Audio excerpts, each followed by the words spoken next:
ओम शांति। प्रजापिता ब्रह्मा कुमारी ईश्वरीय विश्वविद्यालय की स्थापना 1936-37 में हैदराबाद सिंध में हुई। दादा लेखराज संपन्न परिवार के हीरे जवाहरत के व्यापार में थे। भक्ति भावना से उनका जीवन पूर्ण था। 60 वर्ष की आयु में उनके जीवन में कुछ दिव्य अलौकिक अनुभव होने लगे और वो दिव्य अनुभव ने उनके जीवन का परिवर्तन किया। उन्हें महसूस होने लगा कि संसार एक महान परिवर्तन से गुजर रहा है और इस महान परिवर्तन के अंदर उनकी भूमिका या परमात्मा के कुछ सूक्ष्म संकेत उन्हें प्राप्त होने लगे। आध्यात्मिक ज्ञान की प्राप्ति होने लगी दिव्य अनुभव के साथ साथ, और उनकी भावनाओं में परिवर्तन आने लगा। आत्मा का साक्षात्कार, परमात्मा का दिव्य अनुभव, श्री लक्ष्मी श्री नारायण का साक्षात्कार, एक सतयुगी दैवी दुनिया का दिव्य अनुभव हुआ और संसार के महान परिवर्तन के कुछ दृश्य देखे उन्होंने। इन दिव्य दृश्यों को देखने के बाद उन्हें महसूस हुआ कि जो परमात्मा आध्यात्मिक ज्ञान उन्हें दे रहे हैं, अगर इतना विशाल परिवर्तन होने वाला है तो ये आध्यात्मिक ज्ञान का बीजारोपण छोटे बच्चों से होना चाहिए।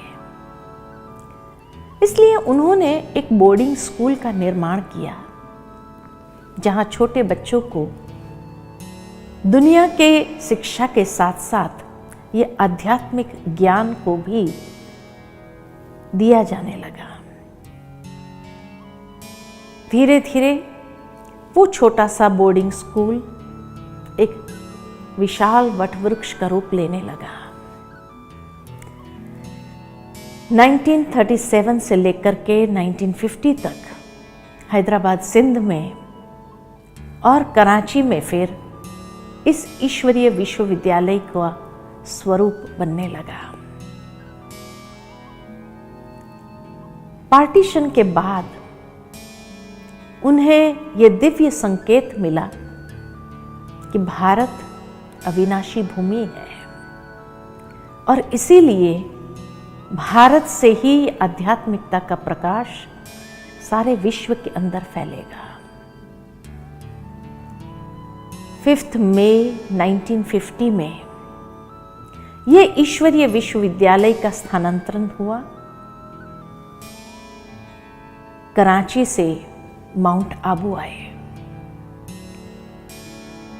परमात्मा के दिव्य संकेत अनुसार माउंट आबू को विशेष चुना गया।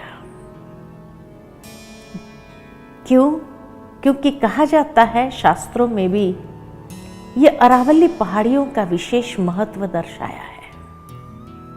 कहा जाता है कि अरावली की पहाड़ियों में पांडवों की अंतिम तपस्या पूरी हुई थी और कहा जाता है कि ब्रह्मा ने सरस्वती को वेदों का ज्ञान ये अरावली की पहाड़ियों में दिया था और इसीलिए यहाँ पर स्थानांतरण होने के बाद लगभग 350 भाई बहनों के साथ जब पिता श्री ब्रह्मा बाबा इस अरावली की भूमि पर आए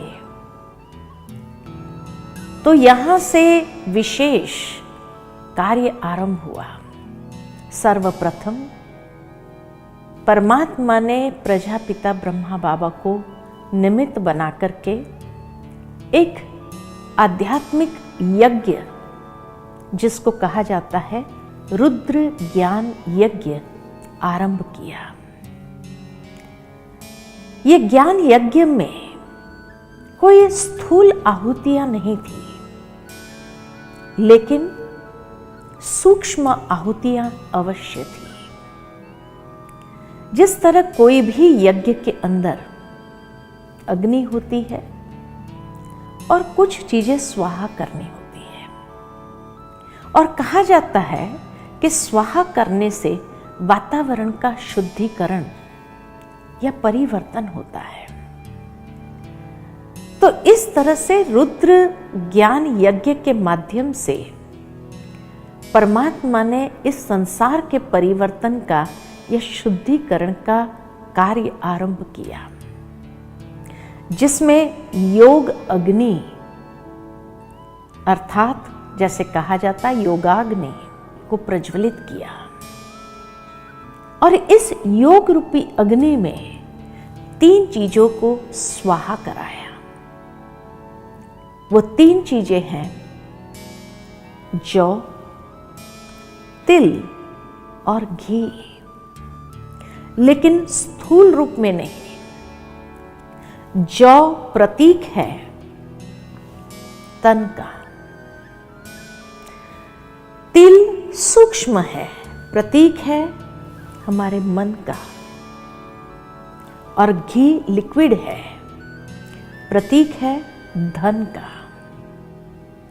अर्थात मनुष्य जीवन के अंदर जो अशांति का मूल कारण है वो यही है कि ये तन, मन और धन गलत रास्ते पर, गलत आचरण में, गलत जीवन शैली में यूज हो रहा है। तन के द्वारा मनुष्य जब बुरे कर्म करता है, मन के अंदर बुरे विचार है, और धन बुरी आदतों के पीछे जा रहा है, तब मनुष्य जीवन के अंदर अनेक प्रकार की अशुद्धियां आ जाती है, विकृतियां आ जाती है। तो परमात्मा ने कहा कि तन के द्वारा जो बुरे कर्म कर रहे हैं उसको करो स्वाहा। मन के अंदर जो बुरे विचार है उन बुरे विचारों को करे स्वाहा, और धन जो बुरे रास्ते पर जा रहा है, बुरी आदतों के पीछे जा रहा है, उन बुरी आदतों को करे स्वाहा। जब ये बुराई को स्वाहा करेंगे तब हमारे तन, मन और धन का शुद्धिकरण होगा, और इस शुद्धिकरण से ही जब एक व्यक्ति का परिवर्तन हुआ तो व्यक्ति के परिवर्तन से विश्व परिवर्तन सहज हो सकता है। और इसी लक्ष्य से इस अध्यात्म की ओर हर नर नारी को चलने की प्रेरणा देने लगे। ये ईश्वरीय विश्वविद्यालय के अंदर मुख्य रूप से देखा जाए तो इसको प्रजापिता ब्रह्मा कुमारी ईश्वरीय विश्वविद्यालय कहा गया है। प्रजापिता अर्थात जो प्रजा के बीच में रहने वाले, पिता समान पालना देने वाले, ब्रह्मा कुमारीस, ब्रह्मा को सृष्टि के आदि रचता माना गया है। तो सृष्टि का नवनिर्माण करने के लिए उन्होंने जिन कुमारियों को माध्यम बनाया, निमित्त बनाया, और परमात्मा निराकार शिव ने, वो ईश्वर ने एक विश्व के लिए विद्यालय की स्थापना की कि जहां हर कोई भी जाति, धर्म, भाषा वाला व्यक्ति आकर के आध्यात्मिक पढ़ाई पढ़ सकते हैं, जीवन के अंदर आध्यात्मिक उन्नति करने हेतु अध्ययन कर सकते हैं। और इसीलिए इसको एक विद्यालय का नाम दिया गया। विद्यालय अर्थात कि जहां पढ़ाई होती है, जहां कोई अंधश्रद्धा नहीं है। और इसलिए जो भी व्यक्ति यहां आते हैं उस आध्यात्मिक ज्ञान का अध्ययन करते हैं और मन के अंदर कई प्रश्नों का जवाब प्राप्त करते हैं। साथ ही साथ जीवन में रही हुई कोई अंधश्रद्धा युक्त बातें हैं उसका स्पष्ट अनुभव कर सकते हैं और उसको जीवन के अंदर सही तरीके से धारण करके आगे बढ़ सकते हैं। इसलिए इसको विद्यालय कहा गया।